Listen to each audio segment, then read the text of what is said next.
Accounting के बारे में जानने में थोड़े से भी इच्छुक होंगे, थोड़े से भी रुचि रखते होंगे, तो आपको ये सीरीज देखने के बाद टोटल पता चल जाएगा कि अकाउंटिंग क्या है, क्यों। हेलो दोस्तों, स्वागत है।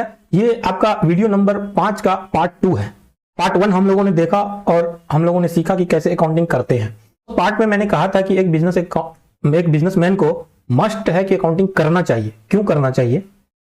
वो इसलिए करना चाहिए क्योंकि एक बिजनेस ओनर ये जरूर जानना चाहेगा कि साल के अंत में उन्होंने कितना कमाया और कितना खोया। और इस वीडियो में हम लोग ये भी देखेंगे कि अकाउंटिंग का वो कौन सा प्रोफेशनल वर्ड सब है जो कि हम लोग यूज कर सकते हैं। देखिए, सबसे पहला तो यहां एक बिजनेस ओनर चाहेगा कि कितना प्रॉफिट हुआ। प्रॉफिट को हिंदी में लाभ कहते हैं। मैंने यहां सबका हिंदी भी लिखा है, ठीक है। एक बिजनेस ओनर, एक बिजनेसमैन क्यों बिजनेस करता है? वो सिर्फ इसलिए बिजनेस करता है क्योंकि उसे प्रॉफिट अर्न करना है। अगर वो साल के अंत में ये ही ना जान पाए कि इस साल मैंने कितना कमाया, तो उसके बिजनेस करने का क्या फायदा। और एक अच्छा बिजनेस ओनर हर साल ये जरूर जानना चाहता है कि इस साल मैंने क्या कमाया। उसी के अनुसार वो अगले साल का टारगेट लेता है कि अगले साल मुझे इतना कमाना है। अगर कोई बिजनेस ओनर इस साल 1 करोड़ रुपया कमा रहा है तो वो टारगेट लेता है अगले साल मुझे 1.5 करोड़ रुपया कमाना है। तो अगर उसके पास डेटा रहेगा, अकाउंटिंग किया हुआ रहेगा सब, अभी तो वो अगले साल का टारगेट ले पाएगा या डिसीजन ले पाएगा। तो सबसे पहला तो वो प्रॉफिट के लिए उसको करना चाहिए। दूसरा, लॉस।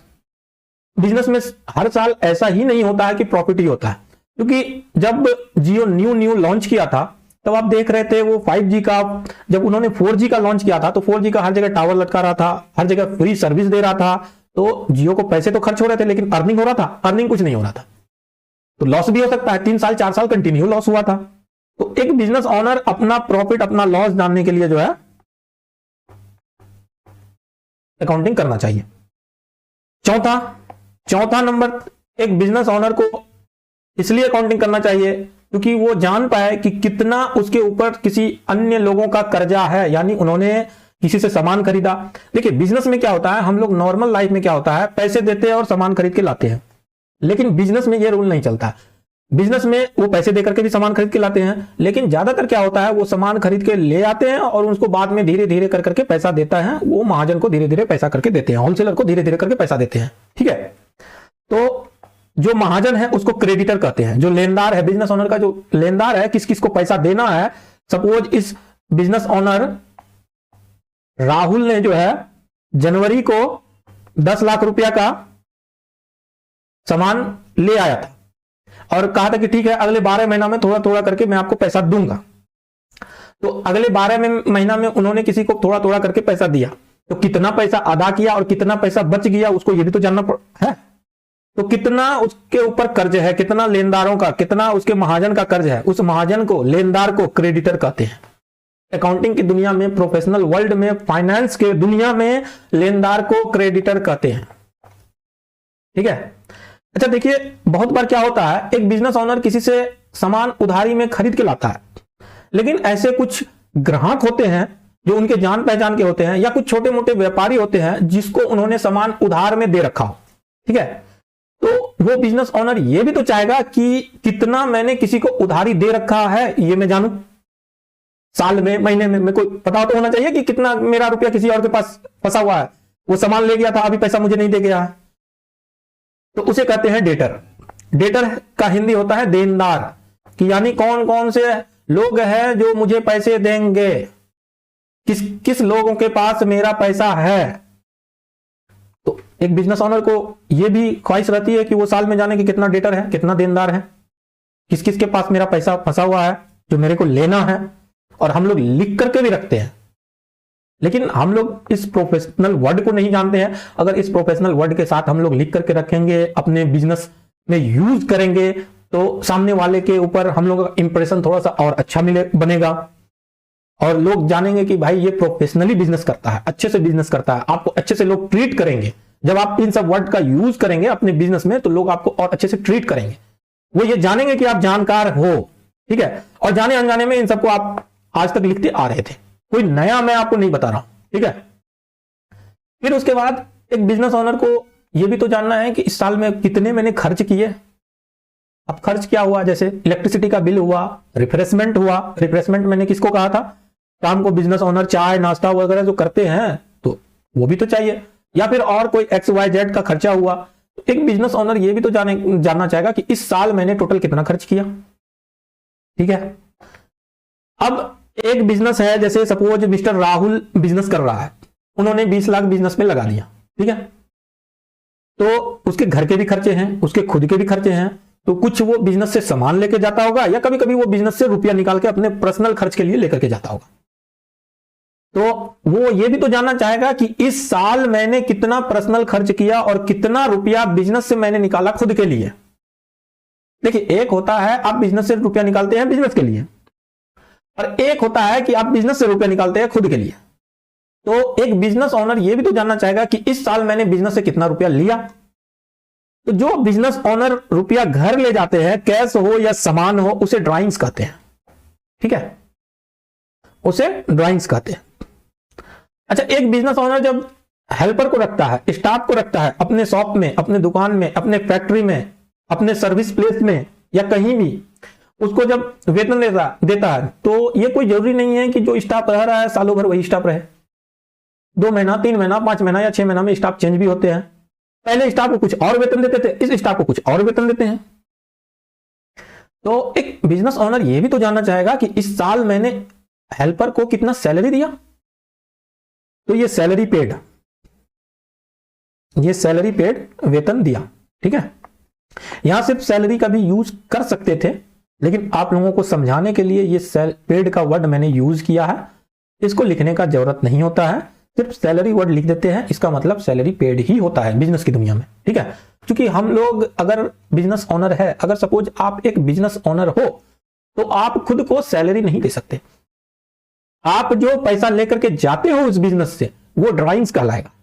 ठीक है, सपोज किसी के आप भाई हो और किसी के आप फ्रेंड हो, आप इंसान एक ही हो, लेकिन दोनों अलग अलग इंसान के नजर में आप अलग अलग रोल अदा कर रहे हैं। तो ये अकाउंटिंग भी जो है रियल लाइफ से कनेक्ट है, और वीडियो के शुरुआत में ही हम लोगों ने ये डिस्कस किया था और ये आपस में तय किया था कि इस वीडियो में हम लोग अकाउंटिंग को जिएंगे, ना कि रूल रेगुलेशन कुछ नहीं पढ़ेंगे। आज तक जो हम लोग करते आए हैं, जैसा हम लोग लिखते आए हैं वैसा ही लिखेंगे। हाँ, थोड़ा सा अकाउंटिंग का प्रोफेशनल वर्ड जिसको हम लोग आज तक यूज करते आए थे, देख लेंगे कि उसका प्रोफेशनल वर्ड में उसको क्या कहते हैं। इससे ओवरऑल पर्सनैलिटी हम लोग का इनहांस होगा। तो कितना सैलरी दिया ये भी पता होगा, करना चाहेंगे। कितना इलेक्ट्रिसिटी बिल पेड, बिजली बिल पेड किया, ये भी पता करना चाहेंगे। अब एसेट्स, देखिए एसेट्स क्या होता है। एसेट्स एक बिजनेस ओनर के लिए क्या होता है। देखिए, एक एसेट है आपका घर, आपकी पर्सनल गाड़ी, आपका पर्सनल मोबाइल फोन, आपके पास पर्सनल ज्वेलरी। बिजनेस को उससे कोई लेना देना नहीं है। जो आपका पर्सनल है वो आपका पर्सनल है, जो बिजनेस का पर्सनल है वो बिजनेस का पर्सनल है। बिजनेस सीधा ये कहता है कि मेरा क्या है आप मुझे ये बताओ, आपका क्या है मुझे उससे कोई लेना देना नहीं। व्यापारी को बिजनेस सीधा ये कहता है कि आपका क्या है मुझे उससे कोई लेना देना नहीं। अगर आपको मुझसे पैसे चाहिए, मुझसे पैसे ले जाओ, मैं ड्राइंग्स के नाम पे लिख दूंगा, उससे आप गाड़ी खरीदो, घर खरीदो, क्या करो, मुझे उससे कोई मतलब नहीं। मेरा कितना संपत्ति आप मुझे ये बताओ। तो बिजनेस के लिए संपत्ति क्या क्या होते हैं। अब देखिए, आप बिजनेस चला रहे हैं, अगर सपोज आप एक मैन्युफैक्चरर है तो मशीन चाहिए होगा, आपने दुकान खोल रखा है तो रेक चाहिए होगा, काउंटर चाहिए होगा, तो ये सब तो आपको खरीदना पड़ेगा। अगर सपोज आप किसी बिल्डिंग में बिजनेस कर रहे हैं, वो बिल्डिंग आपका है, तो लेकिन वो बिल्डिंग यूज तो हो रहा है बिजनेस के लिए, तो वो बिजनेस का बिल्डिंग है, तो वो बिजनेस की संपत्ति है। तो इसी को बिजनेस कहता है कि मेरी क्या संपत्ति आप मुझे बताओ। सपोज अभी मैं लेक्चर रिकॉर्ड कर रहा हूं, तो इस लेक्चर रिकॉर्ड में यहां राइटिंग पैड लगा हुआ है, मेरा कैमरा लगा हुआ है, मेरा माइक लगा हुआ है, मेरा लैपटॉप लगा हुआ है, मेरे लाइट लगे हुए हैं, मेरे चेयर लगे हुए हैं, मेरे टेबल लगे हुए हैं। तो इन सब चीज का यूज मैं अपने बिजनेस के लिए कर रहा हूं, तो ये मेरे बिजनेस का संपत्ति हुआ। तो वही बिजनेस ओनर एक जानना चाहेगा कि इस साल मैंने बिजनेस में ऐसा कौन सा मशीन खरीदा या कौन सा मशीन खराब हो गया, इसका रुपया घट गया। तो एक बिजनेस ओनर ये भी तो जानना चाहेगा कि अभी मेरे बिजनेस में संपत्ति कितनी है, कितनी मशीन है। ठीक है, तो वही यहां एसेट्स है। ठीक है, अब देखिए गुड्स, बिजनेस की दुनिया में जब हम सामान खरीदते हैं ना, सपोज अगर आप एक मोबाइल दुकानदार है तो मोबाइल आपके लिए गुड्स होता है। गुड्स किसको कहते हैं, माल को। एक बिजनेस अगर ऑनर आप हो तो इस वर्ड से आप भली भांति परिचित होंगे। जब आपके पास कोई सामान आता होगा तो आप कॉल करते होंगे तो कहते होंगे माल भेज दिया क्या, माल उतर गया क्या, कितना माल आया, माल मिला लिया क्या, कितना माल बचा। तो उसको इंग्लिश में गुड्स कहते हैं, ठीक है। हिंदी में माल कहते हैं, सामान कहते हैं, लेकिन इंग्लिश में गुड्स कहते हैं, ठीक है। अब गुड्स देखिए, गुड्स किसको कहते हैं वो भी एक अलग टॉपिक है, लेकिन मैं यहां शॉर्ट में आप लोगों को बताता चल दूं। अगर आप एक ज्वेलर है, सोना बेचने का कारोबार है आपका, तो सोना आपके लिए गुड्स हो गया। अगर आप मोबाइल दुकानदार हैं, मोबाइल बेचने का कारोबार है, तो मोबाइल आपके लिए गुड्स हो गया। अगर आप कपड़ा दुकान करते हैं, कपड़ा बेचने का आपका कारोबार है, तो कपड़ा आपका गुड्स हो गया। मतलब इससे पता यह चला कि हर दुकानदार के लिए गुड्स अलग अलग होते हैं। वो दुकानदार जिस चीज में व्यापार कर रहा है उसी चीज को गुड्स कहते हैं, ठीक है। तो साल के अंत में ऐसा तो नहीं है कि अगर मैंने 50 लाख का गुड्स खरीदा है, 50 लाख का माल खरीदा है, तो उस साल 50 लाख का गुड्स मेरा बिक जाएगा। ऐसा तो नहीं होता है नॉर्मल किसी व्यापार में। तो एक व्यापारी ये भी जानना चाहेगा कि अभी मेरे पास माल कितने लाख रुपया या कितना रुपया का बचा है और कौन कौन सा माल बचा है, वो ये भी जानना चाहेगा। एक व्यापारी डिटेल में सब कुछ जानना चाहता है, ठीक है। तो इसको गुड्स कहते हैं।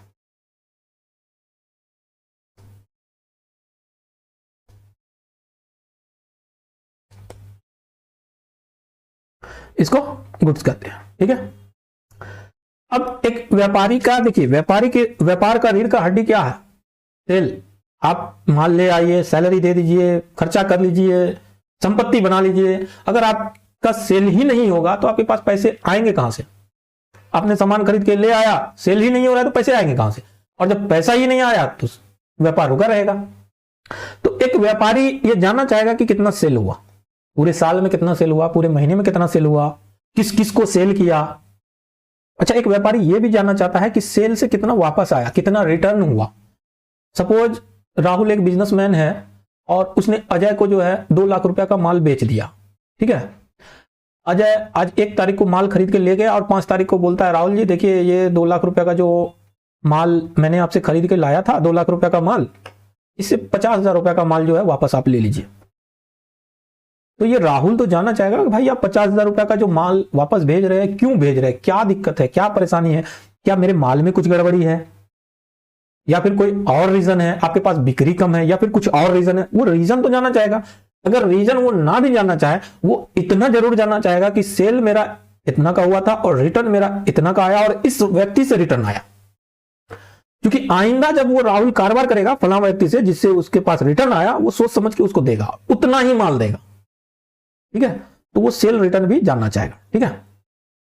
ये पेन को क्या हो गया आज, सेल रिटर्न भी जानना चाहेगा। अब देखिए, एक व्यापारी जो सामान तब ही बेच पाएगा जब वो खरीदे। अगर उसने 5 लाख रुपया का सामान खरीदा तभी वो बेच पाएगा। अगर वो सामान नहीं खरीदता है तो बेचेगा कहां से? तो कितना उन्होंने परचेज किया साल भर में और किससे किससे परचेज किया, वो ये जानना चाहेगा। और परचेज रिटर्न क्या होता है? जो उसने माल खरीदा किसी से और कितना वापस किया, वो भी वो जानना चाहेगा। अगर जैसे यहां मैंने कहा था ना कि राहुल और अजय की बात मैंने की थी अभी थोड़ी देर पहले एग्जांपल में, अजय ने राहुल से 2 लाख रुपया का माल उधार लेकर के गया और अजय 50,000 रुपया का माल वापस कर दिया। तो अजय तो ये जानना चाहेगा ना, एक अगर अजय की हम बात करें तो अजय ये जानना चाहेगा ना कि हम 50,000 रुपया का माल क्यों वापस कर रहे हैं। हो सकता है उसका माल में डिफेक्टिव हो, किसी तरह मैंने 1.5 लाख का माल रख लिया, 50,000 का लौटा दिया आग, या फिर कुछ और रीजन हो, डिस्काउंट उन्होंने नहीं दिया हो, मार्केट से ज्यादा प्राइस चार्ज किया हो, माल का क्वालिटी अच्छा नहीं हो, माल का पैकेजिंग अच्छा नहीं हो, एक्सपायरी माल भेज दिया हो, माल आसानी से मेरे दुकान तक नहीं पहुंचाया हो। तो परचेज रिटर्न में जो है एक व्यापारी ये जानना चाहता है, परचेज पहले जान लिया, उसके बाद जानेगा कि कितना उसने परचेज किया तो लौटा दिया, ठीक है। परचेज का मतलब होता है खरीदना। इंग्लिश में हम लोग बाय का यूज करते हैं, BUY, बाय का यूज करते हैं। अकाउंटिंग में हम लोग नॉर्मली सामान यानी गुड्स परचेज करने में परचेज का यूज करते हैं, और सेल उस जगह यूज करते हैं जैसे आप सामान बेच रहे हो तो उस जगह SALES का यूज करते हैं, और इंग्लिश में SELL का सेल का यूज करते हैं, ठीक है। तो अकाउंटिंग की लैंग्वेज, अकाउंटिंग की इंग्लिश और नॉर्मल इंग्लिश में थोड़ा सा फर्क है, ठीक है। अब ये बिजनेस ओनर ये भी जानना चाहेगा कि साल में उसने कितना मजदूरी दिया। अब मजदूरी क्या है, सपोज वो सामान मंगा रहा था तो ठेला का किराया हुआ, या भाई सामान वहां पे रख दो, उसके लिए कुछ मजदूरों ने मजदूर ले लिया हो, सामान खाली करवा रहा हो, गाड़ी से सामान खाली करवा रहा है, मजदूर ने मजदूरी ले लिया हो, तो वो ये तो जानना चाहेगा कि इस साल मैंने कितना टोटल मजदूरी दिया सामान को उतरवाने में, सामान को लाने में, ठीक है। तो वे मजदूरी को इंग्लिश में वेजेज कहते हैं, ठीक है। अच्छा, एक बिजनेस ओनर के लिए प्रॉफिट और लॉस जितना जानना जरूरी है उतना यह भी जानना जरूरी है कि उसका कितना रुपया इस साल डूब गया। मतलब राहुल ने अजय को 2 लाख रुपया का माल दिया, एग्जाम्पल में राहुल ने अजय को 2 लाख रुपया का माल दिया, अजय ने राहुल को 50,000 रुपया पेड किया, ठीक है, और 1.5 लाख रुपया लेकर के भाग गया। तो राहुल तो ये जानना चाहेगा ना कि इस साल कितना रुपया और कौन कौन रुपया मेरा लेकर के भागा, कितना रुपया लेकर के भागा, तो उसको कहते हैं बैड डेट्स, ठीक है। कितना रुपया डूब गया यानी लोग लेकर भाग गए, ठीक है। अब एक बिजनेस ओनर जब बिजनेस करता है तो वो घर से कुछ रुपया लगाता है। एक बिजनेस ओनर जब बिजनेस स्टार्ट करता है तो 5 लाख हो 10 लाख हो वो घर से रुपया लगाता है। तो जब वो घर से रुपया लगा रहा हो तो उसको कहेंगे कैपिटल, ठीक है, पूंजी। हिंदी में हम लोग पूंजी कहते हैं, पूंजी सब लोग आज तक कहते होंगे, और उस पूंजी का इंग्लिश है कैपिटल, ठीक है, कैपिटल। तो एक बिजनेस ओनर ये भी तो जानना चाहेगा कि आज मेरा कैपिटल कितना बचा। अब देखिए कैपिटल कैसे लोग, अब आप ये सोचेंगे कि भाई जब मैंने 5 लाख रुपया लगाया तो साल के अंत में भी मेरा 5 लाख रुपया होगा। अगर आप बिजनेस से पैसे लेकर के जाते हैं तो उसे ड्राइंग्स कहते हैं। तो ड्राइंग्स आपका बढ़ा यानी आपने पैसे व्यापार से ज्यादा निकाले तो कैपिटल आपका घटता है, तो इसको कहते हैं पूंजी, ठीक है। और यहां है लोन या लाइबिलिटी, उसको हिंदी में कहते हैं कर्जा। एक बिजनेस ओनर जब बिजनेस शुरू करता है तो वो कुछ पूंजी अपने पास से लगाता है और कुछ जो है लोन लेता है, चाहे वो बैंक से ले, XYZ, किसी अपने दोस्त से ले, किसी जानने वाले पर्सन से ले, लेकिन अपने पास से भी पूंजी लगाता है और कुछ लोन भी लेता है। लेकिन वो लोन जो साल भर में कुछ ना कुछ तो चुकाता होगा। तो एक बिजनेस ओनर ये भी जानना चाहता है कि मैंने जो लोन लिया था कि आज साल का जो आखिरी दिन है, आज साल के आखिरी दिन में कितना लोन बचा। तो एक बिजनेस ओनर ये जानना चाहता है, ठीक है। तो देखिए बिजनेस, और बहुत लोग क्या है, बहुत लोग ये कैपिटल और ये लोन में जो है कंफ्यूज करते हैं। कंफ्यूज कैसे करते हैं, मैंने आपको अभी क्या कहा कि एक बिजनेस ओनर जो है, जो पैसा, जो पूंजी बिजनेस में लगाता है उसको कैपिटल कहते हैं।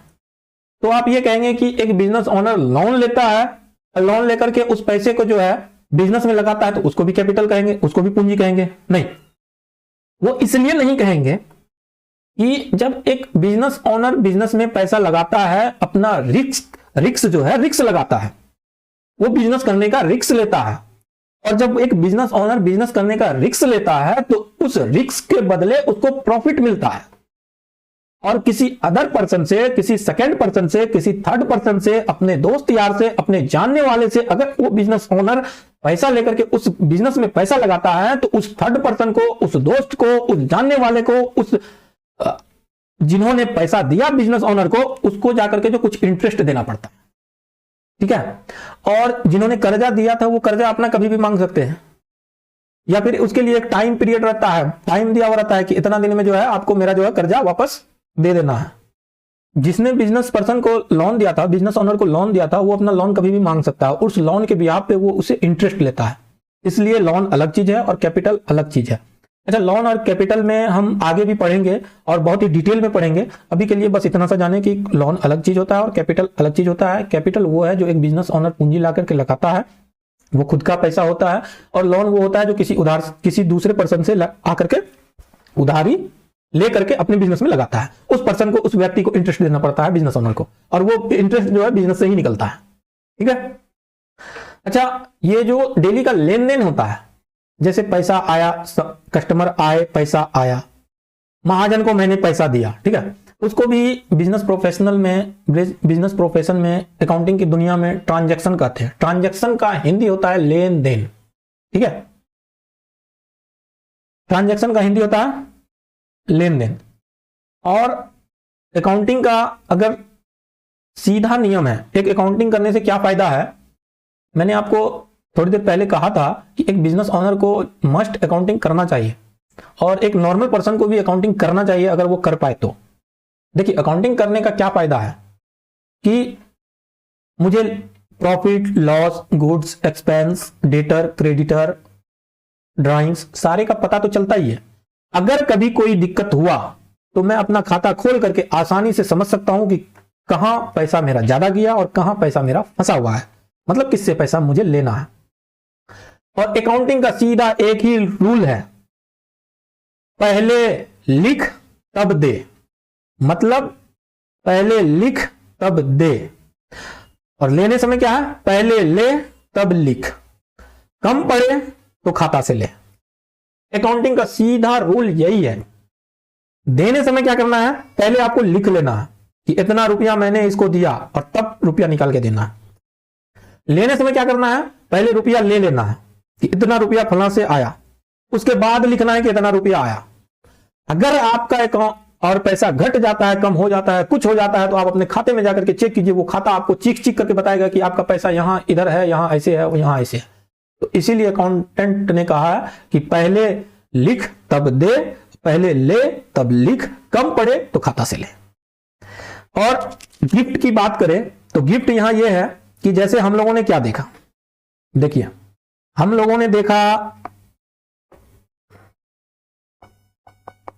पैसा आया, ठीक, फिर हम लोगों ने देखा पैसा गया, ठीक, ये देखा। जो आता है उसको यहां प्लस करते जाते हैं, जो जाता है उसको यहां माइनस करते जाते हैं, ठीक है। और आज के इस दुनिया में अगर कहा जाए कुछ सबसे ज्यादा इंपॉर्टेंट है तो वो है पैसा, कैश, मनी, फंड, ठीक है। तो हम लोग अगर बुक्स ऑफ अकाउंट जो है बनाना चाहते हैं या फिर अकाउंटिंग करना चाहते हैं कि इतना हम लोग हिसाब किताब नहीं कर पाएंगे, तो कम से कम इतना तो कर पाएंगे कितना पैसा आया और कितना पैसा गया। तो देखिए नॉर्मल में हम लोग इंग्लिश में मनी को क्या बोलते हैं, मनी, ठीक है। लेकिन अकाउंटिंग की दुनिया में और फाइनेंस की दुनिया में मनी को कहते हैं कैश, ठीक है, या फिर फंड्स कहते हैं, ठीक है। और हम लोगों ने जाने अनजाने में कैश अकाउंट सीख लिया। देखिए हम और आप आज तक जो काम करते आए थे, एक अकाउंट बनाते आए थे, अकाउंटिंग करते आए थे, रूल का भी यूज कर रहे थे, लेकिन हम लोगों को पता नहीं था कि हम लोग रूल का यूज कर रहे हैं। और खेल खेल में, मजे मजे में हम लोगों ने आज एक कैश अकाउंट बनाना सीख लिया और ऐसा सीखा कि इस कैश अकाउंट को कभी भूल नहीं पाएंगे। और अगर आपके पास कैश अकाउंट है और कैश का आना और जाना लिखा हुआ है तो आप अपने बिजनेस को बहुत हद तक कंट्रोल कर पाएंगे। अगर आप सारा अकाउंट नहीं भी बनाते हैं, सिर्फ अगर आप कैश अकाउंट भी बनाते हैं ना, तो आप बिजनेस को बहुत हद तक कंट्रोल कर पाएंगे। तो कम से कम शुरुआत में आपको शुरुआती तो कैश अकाउंट से जरूर करना चाहिए। और कैश अकाउंट का सीधा है, पैसा आया पैसा गया, कुछ नहीं लिखना है। इसी को थोड़ा सा प्रोफेशनल वे में लोग लिख देते हैं। देखिए कैसे लिखते हैं, इसको यहां पे डेट लिख देते हैं, ठीक है, यहां भी डेट लिख दिए, यहां बीच में 2 लाइन दे देते हैं कि इस पार और उस पार का, ये अलग साइड है, ये अलग साइड है, ठीक है। यहां पे टोटल आता है, रुपया का कॉलम आता है। ये कैश अकाउंट में आपको सिखाऊंगा, आप सीधा इस तरह भी लिख सकते हैं, ठीक है। पैसा आया पैसा गया, यहां लिख दीजिए कैश अकाउंट, ठीक है। अकाउंटिंग के वर्ल्ड में और जानते हैं इसको क्या लिखते हैं, इधर लिख देते हैं डीआर, इधर लिख देते हैं सीआर। आगे हम लोग पढ़ेंगे ये डीआर क्यों लिखते हैं, सीआर क्यों लिखते हैं, उससे कोई मतलब नहीं है। इधर जब लिख देते हैं टू, इधर जब लिख देते हैं तो बाय। तो इतना सजाने का हम लोगों को अभी तक जरूरत नहीं है, लेकिन आगे जैसे ही लेक्चर आएगा उसमें मैं आपको सिखाऊंगा, प्रॉपर दिखाऊंगा, और हम साथ में आपस में प्रैक्टिकल भी करेंगे और पूरा सवाल को हल करके चलेंगे। रियल लाइफ से मैं एग्जांपल लूंगा और एक कैश अकाउंट बना करके दिखाऊंगा। ठीक है। लेकिन अगर अभी तक में आप कैश अकाउंट बनाते हैं तो बस इस तरह पैसा आया पैसा गया, पैसा आया तो प्लस, पैसा गया तो माइनस। अभी तक जो कैश अकाउंट, आपको ये लग रहा होगा आप लोगों ने और हम लोगों ने जब अभी बातचीत किया तो मजाक मजाक में कैश अकाउंट सीख लिए, ठीक है। लेकिन अगर कैश अकाउंट का रूल किसी को पूछे तो ये एक अलग टॉपिक है, इसमें 1 से 1.5 घंटा लगेगा कैश अकाउंट समझने में, उसमें भी दिक्कत होगा लोगों को। लेकिन हम लोगों ने खेल खेल में ये कैश अकाउंट सीख लिया कि पैसा आया तो इधर, पैसा गया तो इधर, सीधा बात। तो आई होप आपको ये लेक्चर अच्छा लगा होगा। तो सोल ऑफ अकाउंटिंग का ये लेक्चर सीरीज चल ही रहा है, तो मेरे पिछले वीडियो को भी जरूर देखें और आने वाले जो वीडियो है उसको भी जरूर देखें। और जैसे ही ये सीरीज आप पूरा कर लेंगे तो आप ये जान पाएंगे कि अकाउंटिंग क्या होता है, क्यों होता है, किस लिए होता है, कैसे कैसे अकाउंटिंग किया जाता है। आप खुद के लिए भी अकाउंटिंग कर पाएंगे, भले ही आप एक नॉर्मल पर्सन हो, सर्विस प्रोवाइडर हो, बिजनेस ओनर हो, स्टूडेंट हो। अगर आप अकाउंटिंग के बारे में जानने में थोड़े से भी इच्छुक होंगे, थोड़े से भी रुचि रखते होंगे, तो आपको ये सीरीज देखने के बाद टोटल पता चल जाएगा कि अकाउंटिंग क्या है, क्यों है, कैसे है, क्या क्या करते हैं, नहीं करते हैं, क्या क्या वर्ड यूज होता है।